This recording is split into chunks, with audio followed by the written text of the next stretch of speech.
Hello and welcome to Spectrum News at 9. My name is Xavier Robert, coming to you live from the beautiful hills of Ibiakuran. Let's take a look at the headlines. President Buhari commissions first African Quality Assurance Center in Ogun. Federal government approves 95.9 billion naira for Ogoni remediation. Plus, Ukraine's Zelensky arrives US ahead of meeting with Biden. The details of these stories and more in a moment.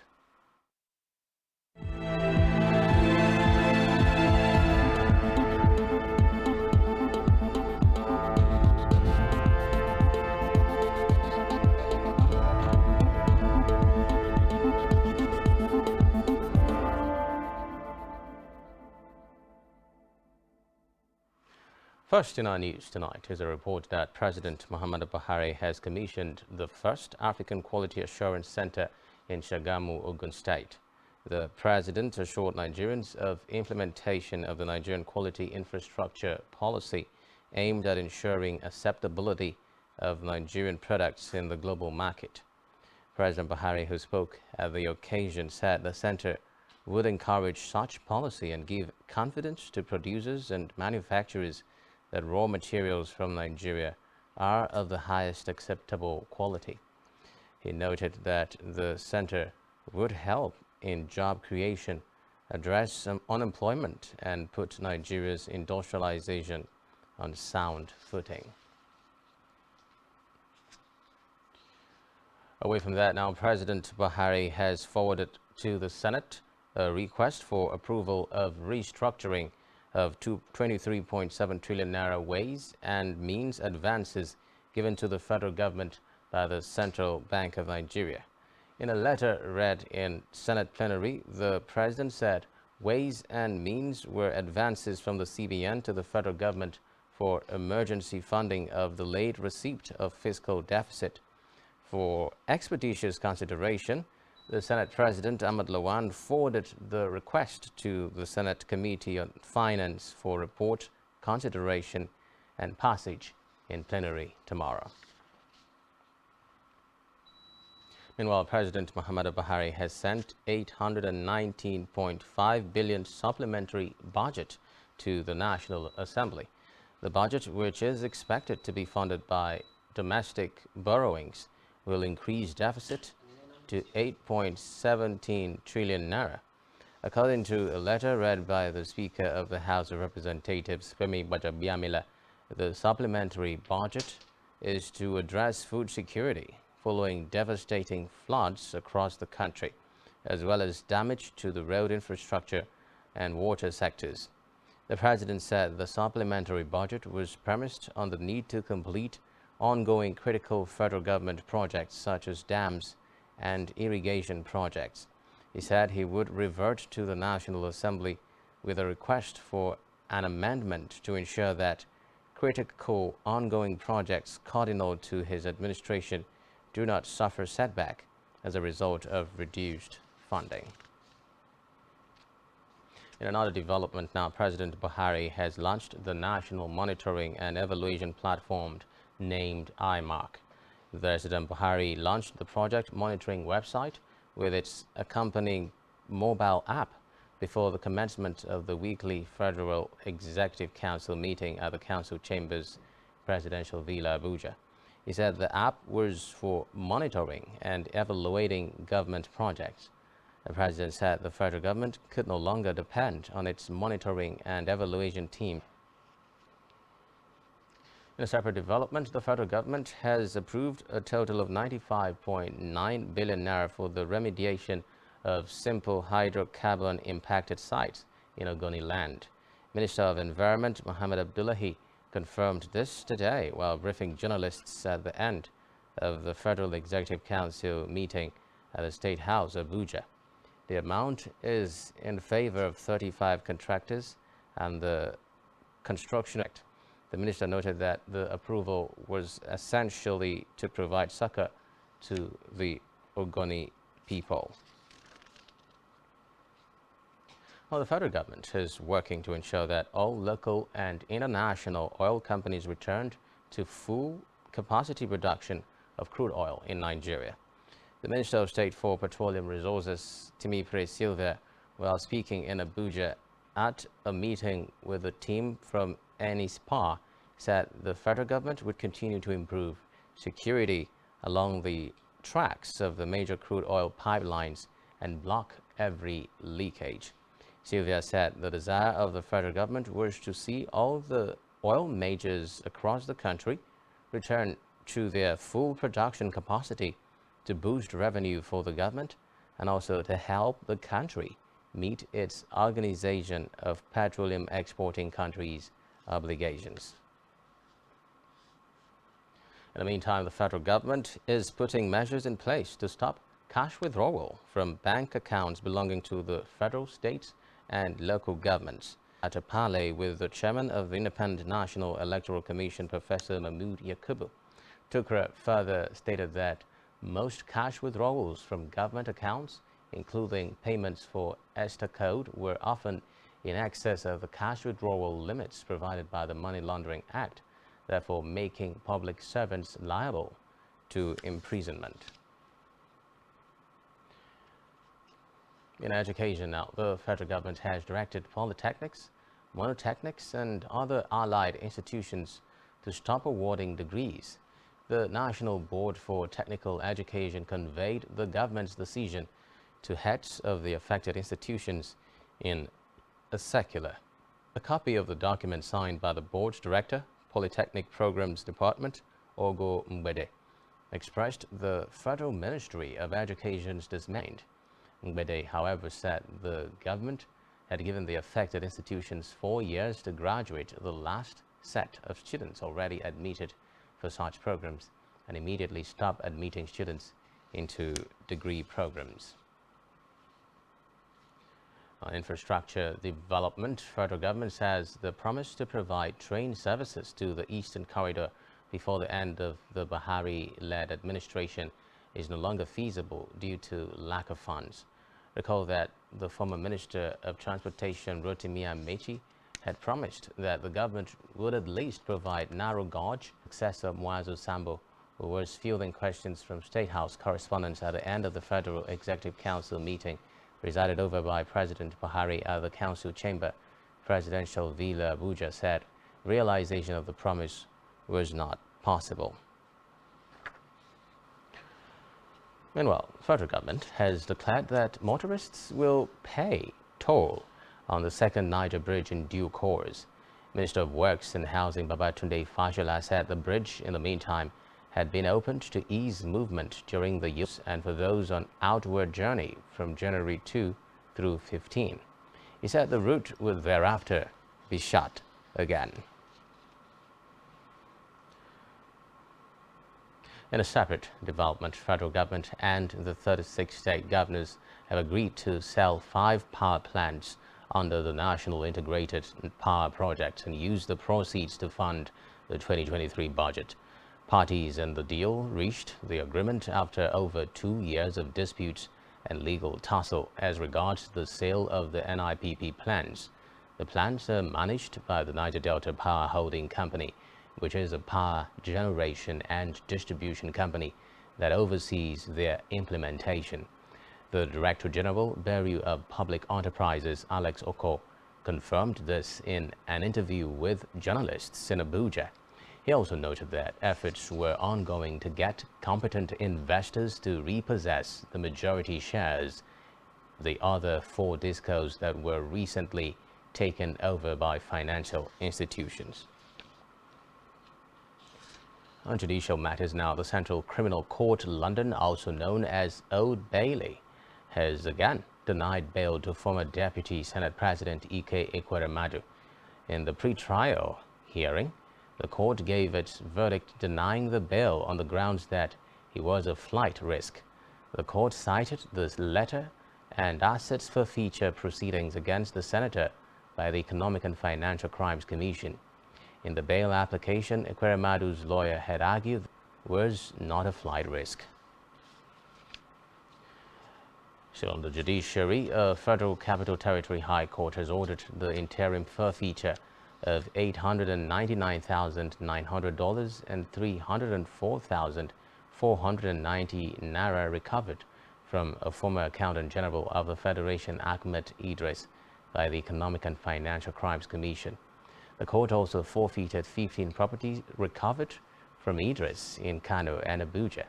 Idris and others are being prosecuted by the EFCC on 14 counts. On to the legislature now, where Senate has given the Minister of Interior, Rauf Arabashola, 24 hours ultimatum to appear before it. The lawmakers want the minister to defend the 700 million naira his ministry collected from service-wide votes for the monitoring of Ondo and Edo governorship elections. The chairman, Senate Committee on Public Accounts, Matthew Urogide, gave the directive to the permanent secretary. It would be accounted for by the Nigerian Civil Defense Corps. According to the committee, from the record, the money was released in 2 batches of 400 million naira for Ondo governorship election and 300 million naira for Edo governorship election. Still on the legislature, the House of Representatives has resolved to convene a national stakeholders conference to review the existing basic education curriculum and include anti-corruption awareness as a subject. At the plenary today, the House specifically resolved to convene a meeting of stakeholders in the education management and regulation sector to consider reviewing the primary and secondary school curricula to integrate anti-corruption awareness courses and programs. The resolution was sequel to the unanimous adoption of a motion jointly sponsored by the Speaker, Femi Gbajabiamila, and 3 others, including a former Minister of State for Education, Aisha Duku, Shehu Kakale, and Musa Bagos. Meanwhile, the House of Representatives has approved the federal government's 2022 95.26 billion naira budget for its power company. This followed the adoption of the report of the House Committee on Power at plenary today. Presenting the report, the committee chairman Magaji Aliyu said the budget was made up of 2.82 billion naira overhead expenditure, 867.8 billion naira personnel cost, and 91.56 billion naira capital expenditure. The House immediately elected the member representing the Zing constituency, John Bonzina, as the new Speaker. Kunini was elected on the platform of the People's Democratic Party in 2019.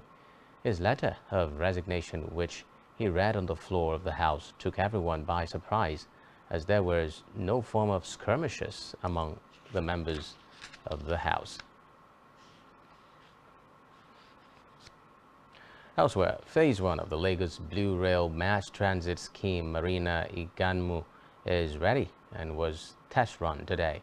The train moved from the National Theatre station in Iganmu to Marina and back.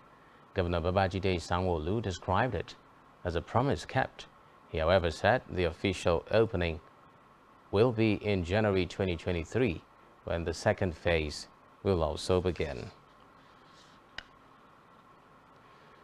Away from that, the Economic and Financial Crimes Commission EFCC Chairman Abdul Rashid Bawa has hailed President Muhammadu Buhari on the corruption fight and law enforcement authorities of the Organization of Islamic Cooperation. Founded in 1969, the Cooperation is an intergovernmental organization consisting of 57 member states. 48 are Muslim majority. The 2022 gathering in Jeddah, Saudi Arabia, endorsed the Mecca Al-Mukarramah Convention, which expects members to prioritize intra-OIC cooperation. Bawa said corruption had no borders and affects all countries, urging governments to strengthen their collaboration. To security matters now, where the Department of State Services has arrested 2 suspects over the attacks on Independent National Electoral Commission INEC offices from where the hoodlums launch attacks. He spoke in Owerri at a meeting with the resident electoral commissioner, Professor Sylvia Agu. According to him, the raids led to the arrest of the leader and financier of the hoodlums in Osu. Still on security, the Inspector General of Police, Usman Baba, has said the police will not spare criminals hiding under the guise of agitation to attack citizens, police officers, and other public facilities in the name of calling for a separate state. They stated this in Amobia, Niaoka, Anambra State, during the inauguration of an ultra-modern divisional police station attached to a police barracks for senior police officers.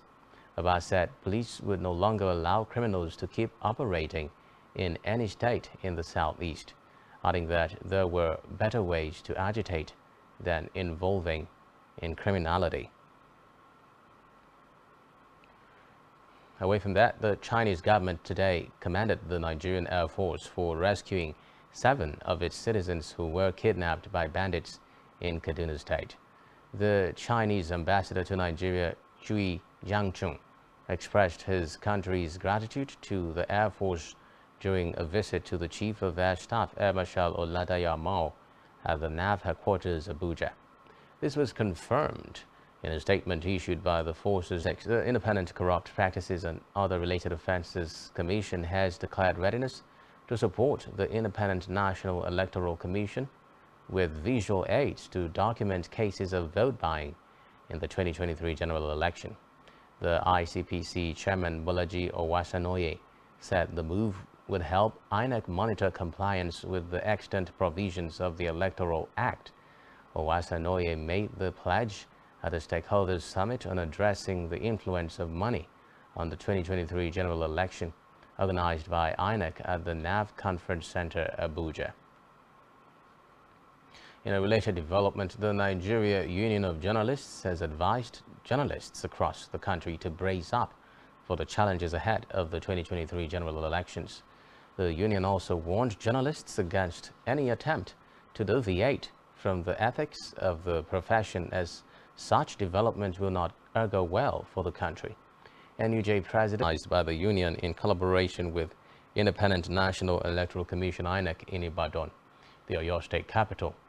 Isiguzo, who was represented by the NUJ National Trustee in charge of Zone F, Abimbola Oyetunde, also said the union was ready to work with INEC to ensure that democracy works properly in the country. Still to come in the news. Federal government says Sugar Master Plan will tackle poverty and unemployment. Do say this.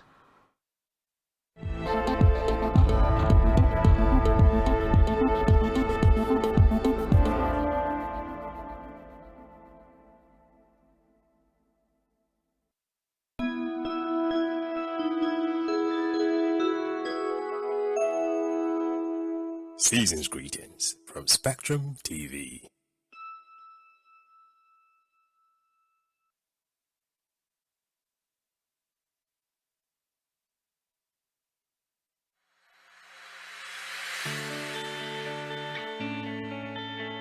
We'll bring you up-to-date information on topical issues affecting the common Nigeria.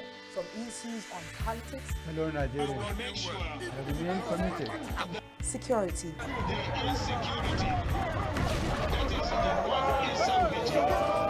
education, health, lifestyle, and so much more. Join Janice Kobum and Uyai Anyeken every weekday from 7 a.m. to 9 a.m. on Rise and Shine Daily, exclusive on Spectrum Television.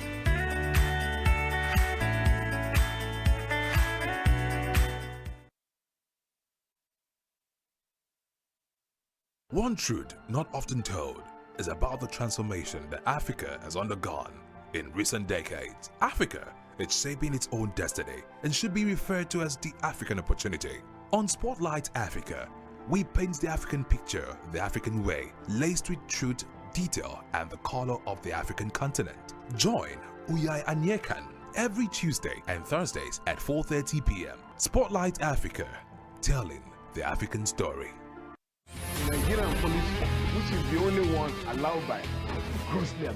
Our governors have to share police powers with the president as stipulated by the constitution. We do not have a federal government police force. We have the Nigerian police force, which shall be administered, organized, and supervised by the Nigerian police force. No, my lord, I want to say something.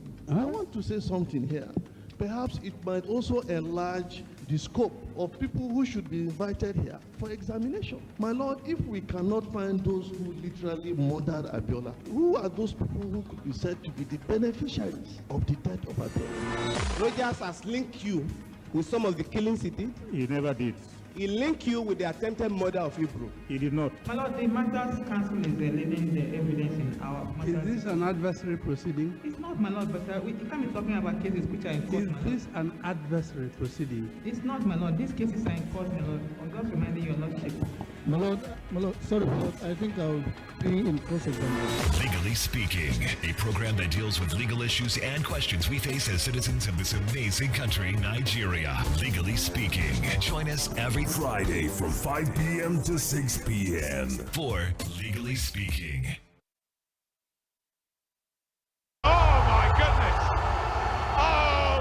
When it comes to football, the passion is unrivaled and the heat never stops.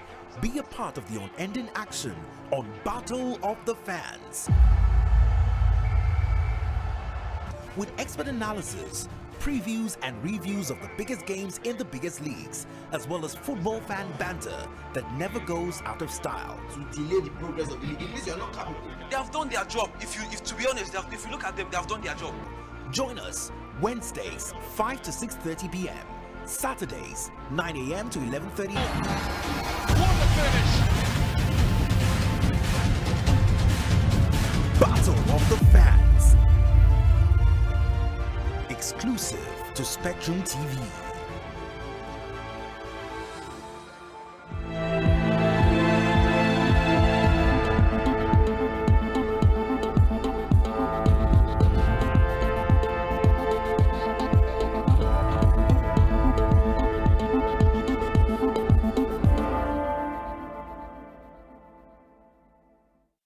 Thanks for staying tuned.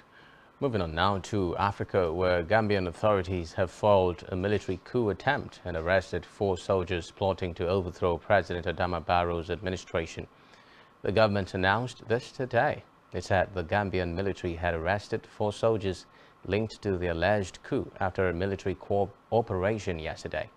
According to reports, coup attempts are common in the Gambia, a tiny West African country of 2.5 million, almost entirely surrounded by Senegal, which is still reeling from more than 2 decades under former President Yahya Jammeh, marked by authoritarianism and alleged abuses. It could be recalled that Jammeh himself had seized power in a coup in 1994 and foiled several attempts to overthrow him before he lost an election in late 2016 to Barrow. Barrow's win was widely viewed as a boost for democracy, although there has been growing frustration with his government for its failure to address poverty and rising living costs. On the foreign scene, Russian President Vladimir Putin has promised to give his armed forces anything they asked for. It's on what the government would provide its military. He also said Russia needed to take special note of the importance of drones in the 10-month-old conflict and that Russia's hypersonic Sarmat missile, dubbed Satan II, would be ready for deployment in the near future. Putin further added that Russia will continue to develop its military potential and the combat readiness of nuclear forces against the backdrop of Moscow's offensive in Western-backed Ukraine. Meanwhile, Russian Defense Minister Sergei Shoigu has promised raising the age range for mandatory military service to cover citizens aged 21 to 30. This is as he said forces would continue to fight in Ukraine next year. Under the current law, Vladimir Putin have repeatedly said they are not being sent to fight in Ukraine.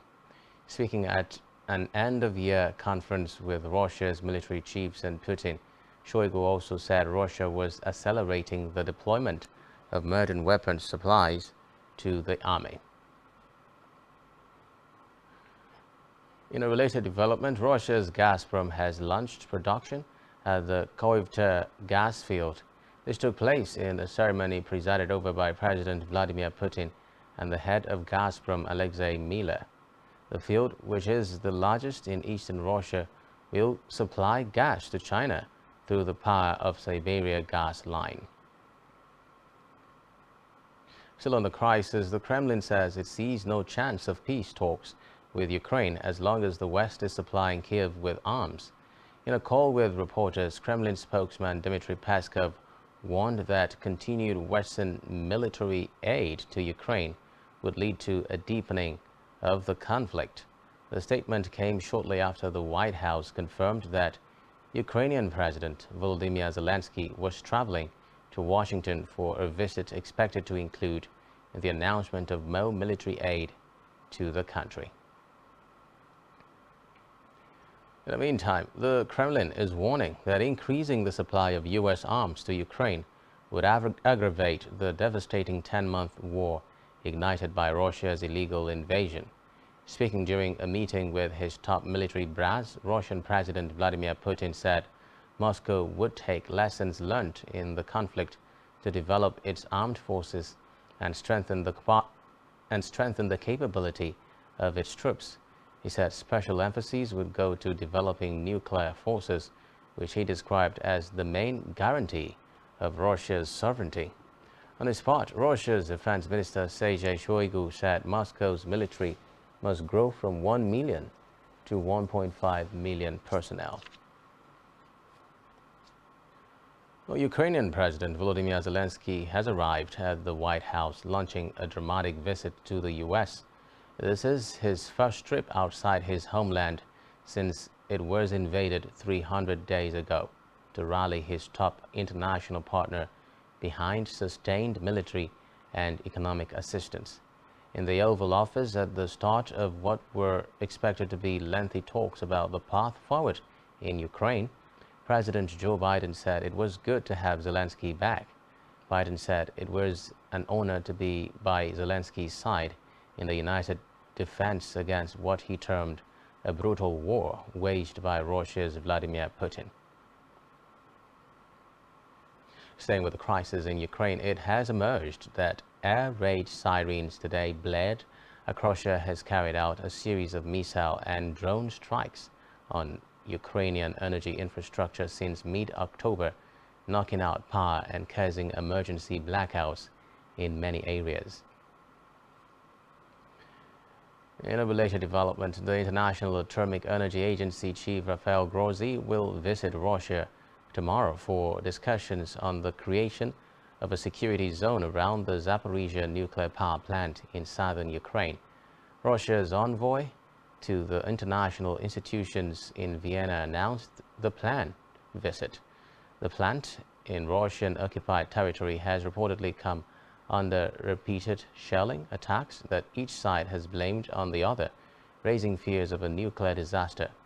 The Kremlin, however, said President Vladimir Putin had no plans to hold talks with Grossi during his trip to Russia tomorrow. On our business news, the Executive Secretary of the National Sugar Development Council, Zach Adedeji, says the federal government is committed to using the Sugar Master Plan to reduce poverty and unemployment in the country. Adedeji stated this during the groundbreaking of 300 billion naira Brent sugar plantation and mill in Iseyin, Oyo State. Adedeji said the investment by Brent Sugar was a demonstration by the federal government towards building a productive country. He said the government had to work to get the private sector to venture into projects that will lift Nigerians, particularly the youths, out of poverty. Still in business, the Central Bank of Nigeria, CBN, has released the security features of the new Naira note. It shows 23 security features on the 1,000 Naira note, 15 features on the 500 Naira note, and 10 features on the 200 Naira note. The release of the security features has brought relief to many Nigerians who have demonstrated fear over counterfeiting of the Naira notes. The distinguishing features, which can be recognized by touch and visibility, are the raised print, the security thread, and the watermark. Other areas such as the portrait, lettering, and the denominational numerals on the obverse and reverse of the notes are embossed. Elsewhere, at the end of today's trading session at the Nigerian Stock Exchange, the benchmark all-share index has inched up 59.25 basis points to close at 49,475.4 points, compared with the previous trading day. Today's data shows 311% improvement in volume, 390% improvement in turnover, but 6% decline in deals. The current market capitalization of the Nigerian Stock Exchange is 27 trillion naira. In the aggregate, 100 listed equities participated in trading, ending with 21 gainers and, after 5 months in mutual contract termination. Please stay with us.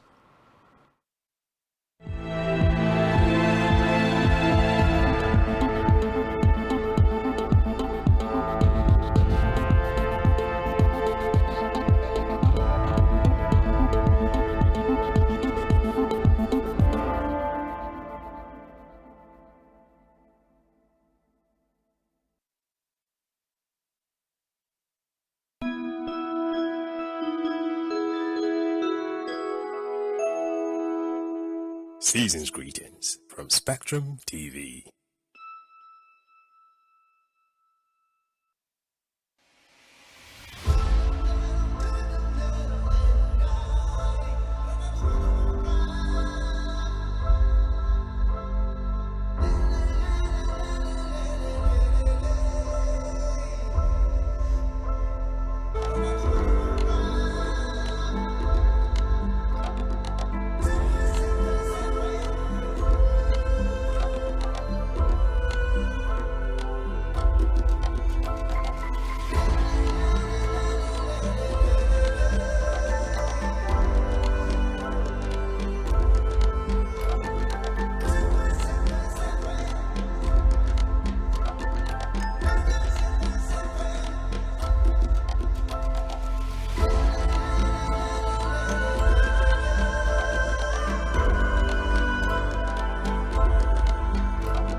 Many thanks for staying tuned. Now in health, the head of the World Health Organization, Tedros Ghebreyesus, says he is concerned about an unprecedented wave of COVID cases in China.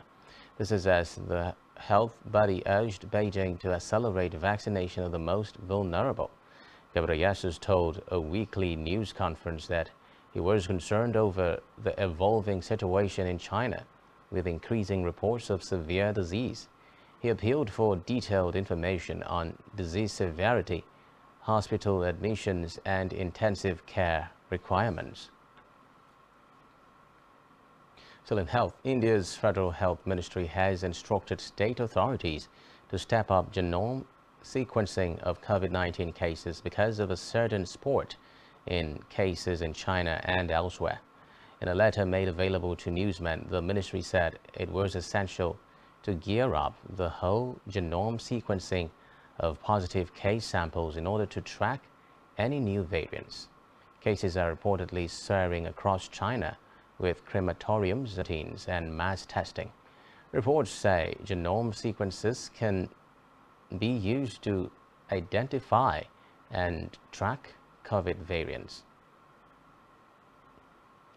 In sports, German motorsports racing driver Mick Schumacher's move to Mercedes is a win-win for both sides. This is according to Ralf Schumacher, who believes his nephew can enhance his Formula One reputation while serving as backup to Lewis Hamilton and George Russell in 2023. Schumacher, having lost his HAAS last week, reuniting two of motorsport's biggest names. Mick's father, Michael, the 7-time world champion, drove for Mercedes to end his career from 201 to 12. The 24-year-old's uncle, Ralph, a famous and successful F1 Schumacher himself, has praised the deal, which sees Mick replace Nick de Vries. Still in sports, billionaire mortgage lender Matt Ishbia has agreed to purchase the majority stake of the Phoenix Suns and the WNBA's Mercury for a record price of $4 billion. Ishbia and current owner Robert Sarver announced this to newsmen. The deal will end Sarver's tumultuous tenure. Ishbia is well known and well regarded within the league office, including with Commissioner Adam Silver, and has developed relationships with a number of NBA governors, but that's expected to be a formality. Away from that, now Sevilla has announced that midfielder Isco has left the club, mutually terminating his contract after less than 5 months. Isco, who has played 38 times for Spain, joined Sevilla eager to revive his career, having been a fringe player at Real Madrid in recent seasons. However, the 30-year-old scored 1 goal in 19 appearances for Sevilla, and since the arrival of head coach George Sampaoli in October, he has seen his playing time drastically reduced. His contract at Sevilla had been due to run until June 2024, but was brought to an early end earlier today. Elsewhere, Pep Guardiola has said his time at Manchester City will not be complete unless he wins the Champions League. Guardiola signed a contract extension during the break for the World Cup, which will keep him at the Etihad Stadium until 2025. He has won 9 domestic trophies since arriving in 2016, but said the target during his next 2.5 years is the Champions League. Guardiola is preparing his players for their Carabao Cup 4th round clash with Liverpool, coming 4 days after the World Cup final. In entertainment news, Nollywood actress Yabo Jo today turned 45. In honor of her special day, the mother of 2 revealed her lover's identity to the public. The actress had previously made hints that she was seeing an Igbo man and had vowed to unveil his identity when the time was appropriate. She hinted to 55-year-old Paul Okoye, who is an entrepreneur and a father of 2, as her lover. Still on entertainment, Nigerian musician Harrison Okiri, also known as Harry Sage, where he shared a picture of his fingers holding that of the newborn. He revealed that his daughter was born today at 3 a.m., adding that she had been named Purity. And finally, on entertainment, Ace Act, the actor has continued to receive criticisms for venturing into polygamy. Recall that he unveiled his 2nd wife and 5th son in April. May had made her stance known following Yu's bombshell announcement, pleading with his first wife in an Instagram post today. Yu said he has done so countless times.